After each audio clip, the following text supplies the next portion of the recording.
This is the new Post Occupancy project. I'm Ben. And I'm Sarah. As President FDR came to power in the 1930s, the country was facing a dire economic situation, the Great Depression. To help rebuild the country, he instituted a series of programs, including Social Security, bank reform, and massive public works building projects.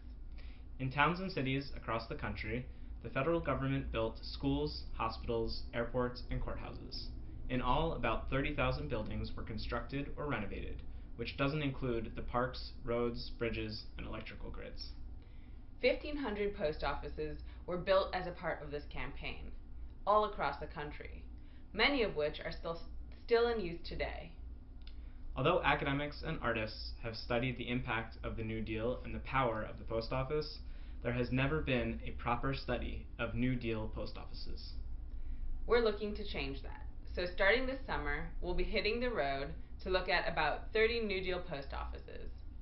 In the building industry, the post-occupancy evaluation process is a way for designers and owners to understand how the design works in real life. We'll be performing our own post-occupancy evaluation 80 years later. As an architecture student, I'll be making drawings, taking photos of the architecture, and documenting how people use the space. As a poetry student, I'll be writing poems, taking photos of the art, and talking to people about their local post office. Together, we'll be posting images on social media, capturing thoughts in an email newsletter, and recording the experience as a podcast. Eventually, we'll compile everything into a book. And I'll be using the information we gather for my architecture master's thesis in the fall. Every generation and persuasion of politicians propose new infrastructure projects in their communities, attempting to mimic the impressive results of the New Deal. From a design perspective, we don't really know how these federal projects actually turned out. As post offices begin to disappear due to Amazon and email, we think it's incredibly important to consider how this might affect cities and towns across the country that will lose important architectural and artistic landmarks.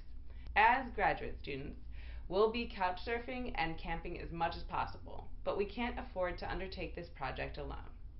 And to reflect the ideals of the New Deal and post offices in general, we're hoping that this project will be a project by the people, for the people. We believe that everyone should have access to learn about these post offices through social media, podcasts, and our newsletter, but this project will not be free. Please help support our GoFundMe as much as you can. We're offering a number of different incentives, including bonus material and personal postcards. Even if you can't make a financial contribution, please help us by sharing the podcasts, forwarding the emails, and liking all the social media posts. You can find all the links to subscribe to everything on our website, newpostoccupancy.com, or just click below. We'll also be driving all across the country, but our route is flexible, so drop us a line. We'd love to come experience your local New Deal post office. Thanks for sharing this link with everyone you might think would appreciate our project, and thanks for your support. Bye! See you on the road!